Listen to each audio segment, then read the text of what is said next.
Hello friends, आप सभी का मैं फिर से स्वागत करती हूँ अपना ही YouTube channel English point classes पे।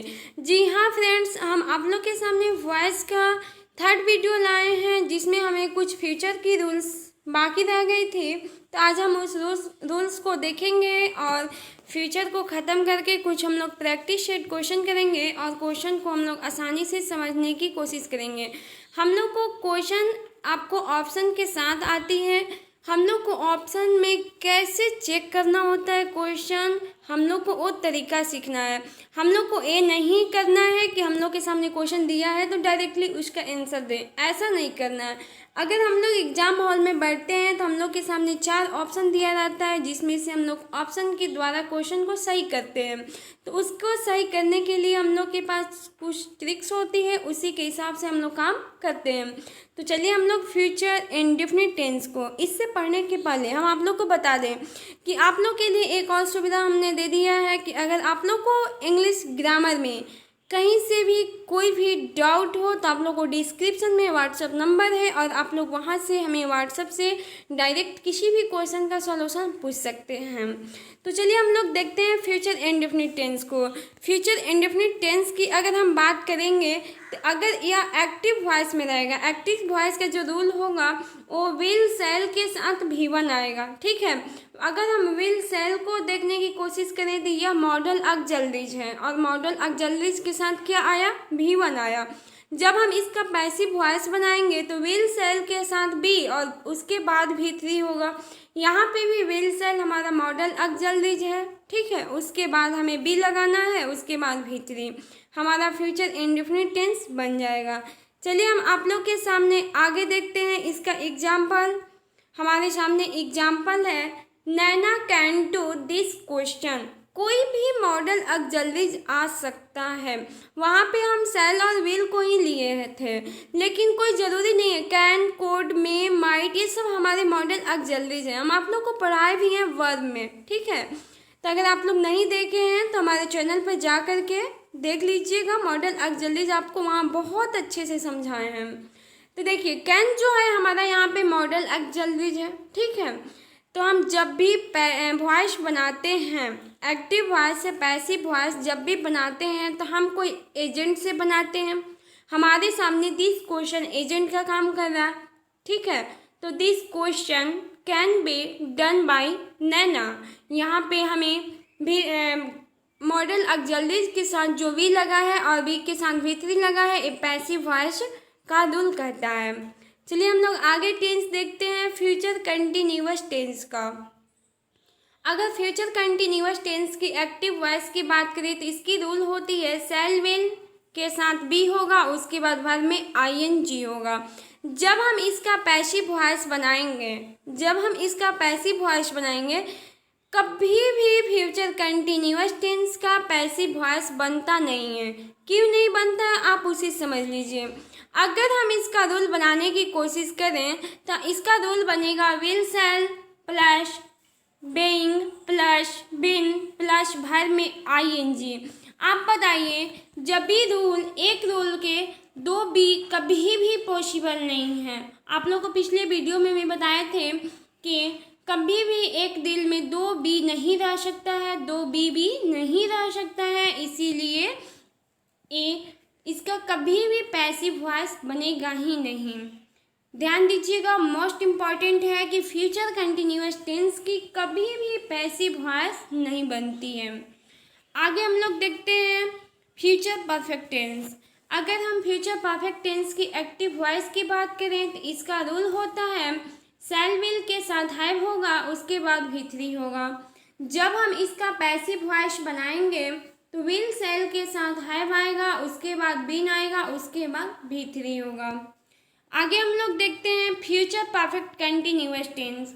ध्यान दीजिएगा, फ्यूचर परफेक्ट कंटिन्यूअस टेंस की एक्टिव वॉइस सेल विल के साथ हैव, बीन, उसके बाद वर्ब में ING आएगा, लेकिन इसका भी पैसिव वॉइस नहीं बनेगा।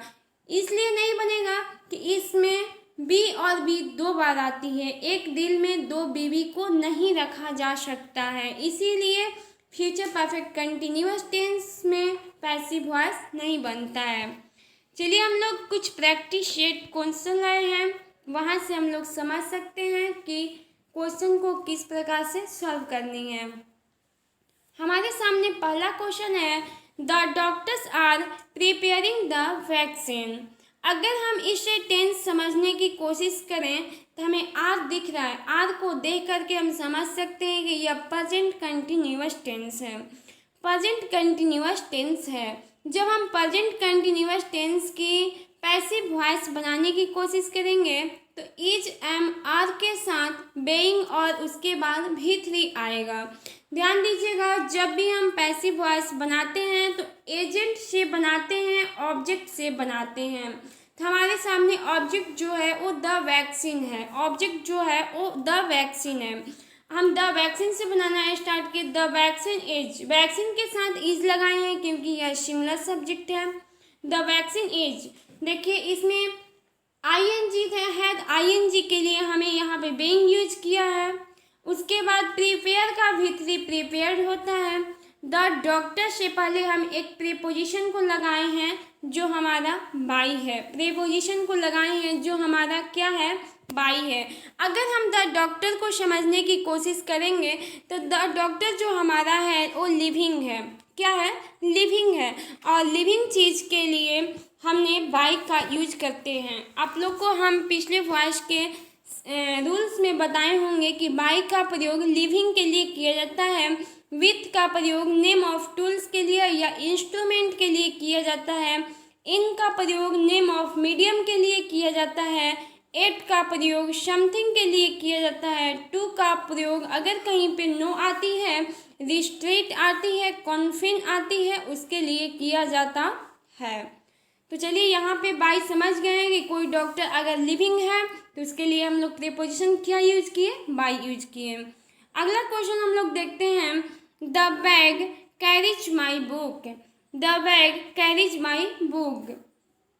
अगर हम इस बुक की बात करेंगे, अगर हम इस कैरीज की बात करेंगे तो कैरीज अगर हम इसे समझने की कोशिश करेंगे तो यह प्रेजेंट इंडेफिनिट टेंस है। कौन सा टेंस है, प्रेजेंट इंडेफिनिट टेंस। अगर हम प्रेजेंट इंडेफिनिट टेंस की पैसिव वॉइस बनाने की कोशिश करेंगे तो इज एम अर के साथ भी3 आएगा, इज एम अर के साथ क्या आएगा, भी3 आएगा। तो देखिए यहाँ पे भी हम एजेंट से बनाए हैं, ऑब्जेक्ट से बनाए हैं। द बुक इज कैरिड, क्योंकि कैरी का भी3 क्या है, कैरिड है। इन द बैग, देखिए यहाँ पे प्रीपोजिशन जो है इन लगाया गया है, इन इसलिए लगाया गया है कि द बैग यहाँ पे मीडियम का नाम दिया गया है और मीडियम के नाम में हम लोग प्रीपोजिशन किसका यूज करते हैं, इन का यूज करते हैं। चलिए हम लोग अगला क्वेश्चन देखते हैं। अगला क्वेश्चन है, the room was cleaned by, the room was cleaned by. अगर हम इसे कायदे से समझने की कोशिश करेंगे तो ये हमारा पैसिव वॉइस है, ये हमारा क्या है, पैसिव वॉइस है। देखिए हमारे सामने द रूम है, डूअर का काम कर रहा है, सब्जेक्ट का काम कर रहा है, उसके बाद वाज क्लीनेड अपने आप में सही है। बाई के बाद हमें कोई ऑब्जेक्ट नहीं दिया है, कोई एजेंट नहीं दिया है, तो हमें एजेंट को ढूंढने के लिए आप लोग के सामने 4 ऑब्जेक्ट रखे, ऑप्शन रखे हैं, जिसमें ऑप्शन ए में है दे। अगर आप देखिए the room was cleaned by दे, वे लोग रूम साफ करेंगे। आगे देखते हैं, ए लेडी एक औरत रूम साफ करेगी, समवन किसी ने रूम साफ कर देगा, द क्लीनर रूम साफ करेगा। ध्यान दीजिएगा, जब भी रूम साफ करने की बात कही जाए तो क्लीन का काम क्या होता है, रूम साफ करना। क्लीनर का काम क्या होता है, रूम साफ करना। रूम साफ कौन करता है, तो क्लीनर करता है। तो जब ये रूम साफ क्लीनर कर रहा है तो हमारा यहाँ पे एजेंट भी कौन बन रहा है, द क्लीनर बन रहा है। तो हम लोग यहाँ पे अपने मन से द क्लीनर लिखेंगे, क्या लिखेंगे, द क्लीनर। जब हमें एजेंट मिल गया तो हम इसे बनाने की काम करेंगे, द एजेंट क्लीनेड द रूम। ध्यान दीजिएगा यहाँ पे कोई भी प्रीपोजिशन नहीं लगाया गया क्योंकि यह हमारा एक्टिव वॉइस है। हमें पैसिव वॉइस में क्वेश्चन दिया गया था और एक्टिव वॉइस में उसका रिप्लाई चाहिए था, तो हम लोग यहाँ पे कोई प्रीपोजिशन नहीं यूज किए क्योंकि हमारा वॉइस एक्टिव वॉइस था। चलिए हम लोग अगला क्वेश्चन देखते हैं। I will bring your books. देखिए, अगर हम आई के साथ विल की बात करें, आई के साथ विल की बात करें तो यह फिक्स कैटेगरी में है। ठीक है, आप लोग को कुछ फिक्स कैटेगरी और कुछ नॉट फिक्स कैटेगरी की बात भी कहे थे, जिसके साथ मान लीजिए कोई फिक्स कैटेगरी है, कोई नॉट फिक्स कैटेगरी है। हम लोग अगर जनरल देखें तो आई के साथ सेल का प्रयोग होता है। जब आई के साथ सेल का प्रयोग होगा तो वह नॉट फिक्स कैटेगरी में होगा, लेकिन अगर वही आई के साथ विल का प्रयोग है यानी कि वह फिक्स कैटेगरी में है, जो कहेगा वो अपने बात पे पक्का रहता है। अगर वो कह दिया कि हम इस काम को करेंगे तो वो कभी भी नकार नहीं सकता है, उस काम को करेगा ही करेगा। फिक्स कैटेगरी वही होता है। तो जब भी यहाँ पे हम विल को देखें और विल हमारा फिक्स कैटेगरी में है तो जो हमारी रिस्पॉन्स मिलेगी वो भी हमारी फिक्स कैटेगरी में ही मिलेगी। तो चलिए हम इसको बनाने की कोशिश करते हैं। इसको अगर बनाने की कोशिश करेंगे तो देखिए, योर बुक्स हमारा एजेंट का काम कर रहा है, ऑब्जेक्ट का काम कर रहा है। योर बुक्स, जब हमारा क्वेश्चन फिक्स कैटेगरी में है तो हमें जो रिस्पॉन्स मिलेगी वो भी फिक्स कैटेगरी में मिलेगी। तो फिक्स कैटेगरी में रिस्पॉन्स देने की वजह से यहाँ पे योर बुक्स के लिए सेल का यूज किया गया है। Your books shall be brought by me. चलिए अगला क्वेश्चन देखते हैं। The lesson will be taught. Lesson मतलब पढ़ाने का काम कौन करता है। अगर यहाँ पे भी आपको एजेंट की ज़रूरत है, अगर एजेंट नहीं रहेगा तो हम कैसे बनाएंगे, नहीं बनाएंगे, क्योंकि हमारा जो क्वेश्चन है वो पैसिव वॉइस में है। जब एक क्वेश्चन पैसिव वॉइस में है तो हमें एक्टिव वॉइस बनानी है। एक्टिव वॉइस बनाने के लिए हमें किसी एजेंट की ज़रूरत है। आप बताइए कि अगर लेसन की बात कही जा रही है तो पढ़ाने का काम कौन करता है, टीचर करता है। तो यहाँ पे एजेंट भी हमें क्या मिल रहा है, बाय टीचर मिल रहा है। जब यहाँ पे एजेंट बाय टीचर मिल रहा है तो ध्यान दीजिएगा, एजेंट से हम बनाने की कोशिश करते हैं। The teacher will teach the lesson. The teacher will teach the lesson. ध्यान दीजिएगा, हम आप लोग के सामने 5 क्वेश्चन प्रैक्टिस सेट में लाए थे और आज के लिए इतना ही रखते हैं। मिलते हैं नेक्स्ट वीडियो में, तब तक के लिए जय हिंद।